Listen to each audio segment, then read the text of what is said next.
Hey, what's up guys? Today I'm going to be doing a quick review of my 700 watt LimoStudio Softbox lights. We're going to be talking about just who this light is for, how you can use it in a small space and studio setup to get perfect lighting for your YouTube videos. And we're going to be talking about it coming up next.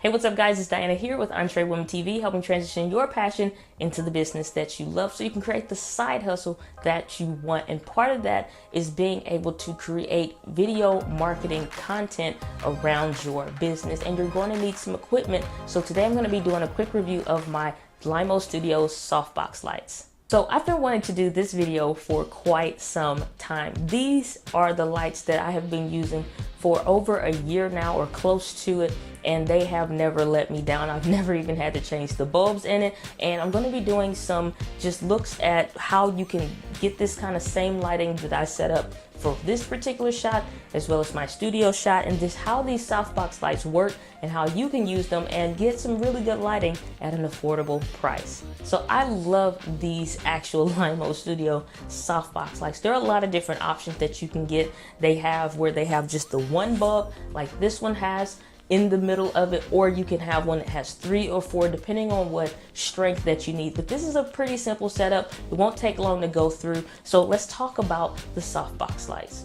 So a softbox light is exactly what it is. It's a soft light, a soft key light that can put on your talent or the person that's doing the video, which would be you, so that you're getting a clean, crisp lighting setup every single time. It's consistent and it's set up specifically for video. Now, continuous video is different than umbrella lights or something like that that may flash when you're actually creating videos. There are some that are continuous, but that's what you want to look for. Now, this particular setup is a 700 watt, which you will find is just one big bulb. And this bulb is massive. Actually, this bulb is as big as my forearm is. It's ridiculous.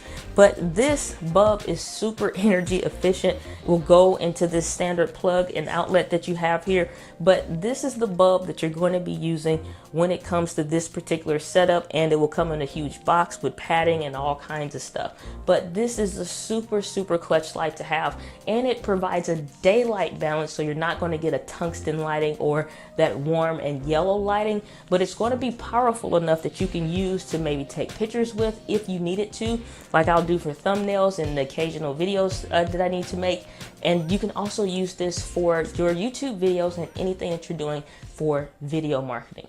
So the way that this works is that there is this diffusion material that is just super thin, would remind you of something of a shower curtain type texture, but it just has these little Velcro strips on them so that they'll attach and diffuse the light, so that when that light is coming through, it's actually going to come through pretty clean. Almost dropped it there.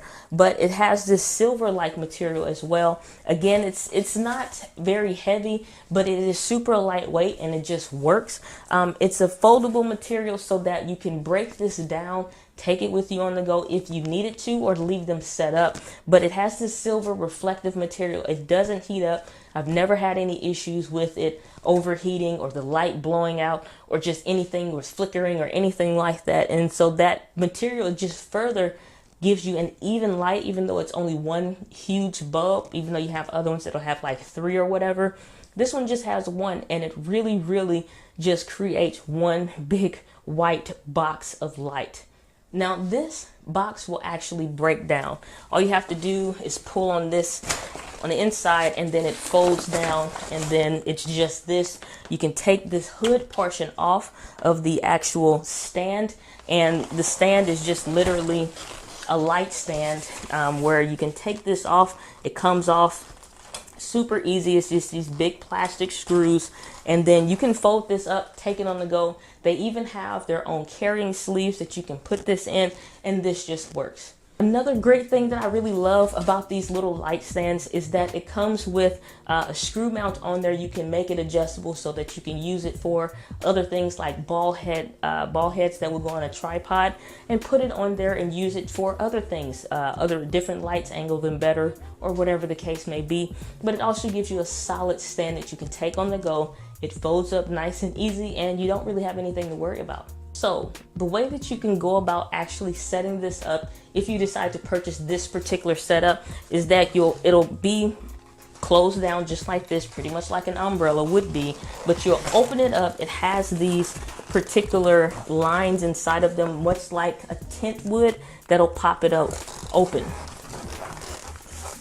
And as you can see right here, you want to pop this over that particular socket. That way it'll actually hold its form and you can put the light bulb in.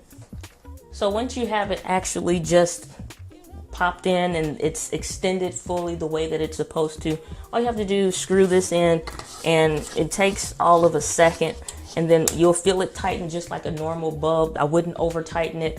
Be super careful with these particular light bulbs. They're just huge and you don't want to, break them or anything like that. Pull the diffusion material over just like this. And voila, it's that simple.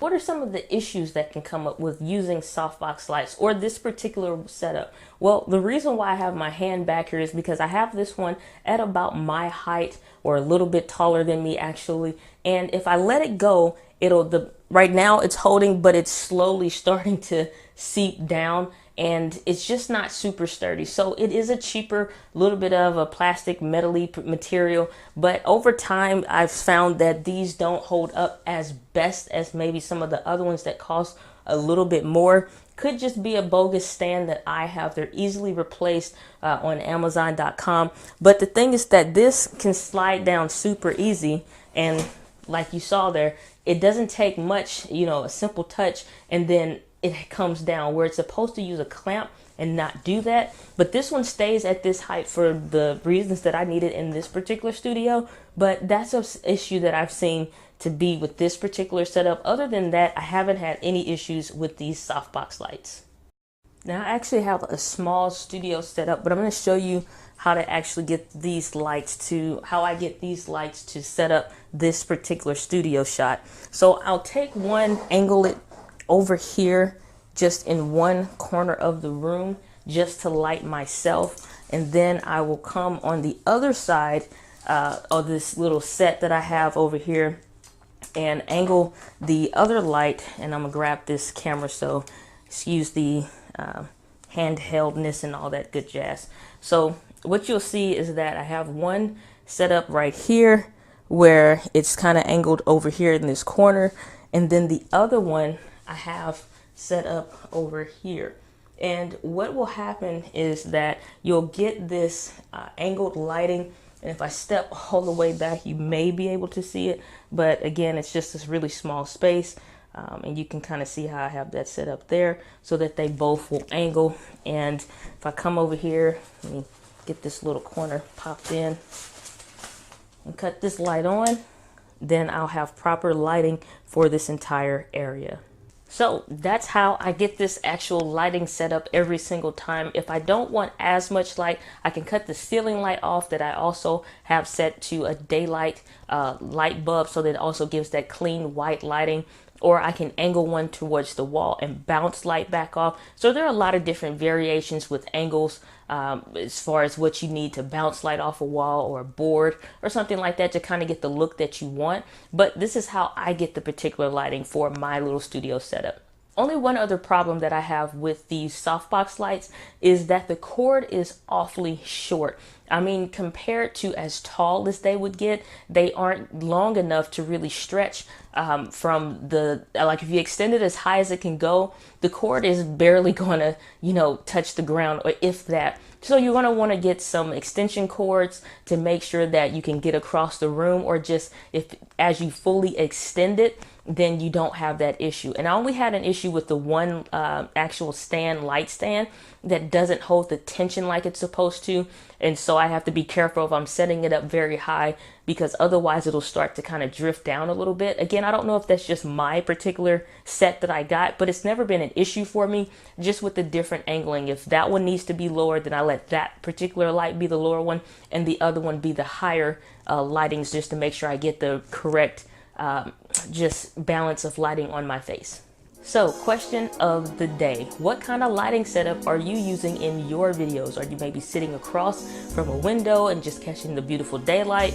Or are you actually investing in lighting for your setup in your home, in your office, or whatever? So let us know down in the comments below. You may give some ideas to somebody else in the community, so let us know.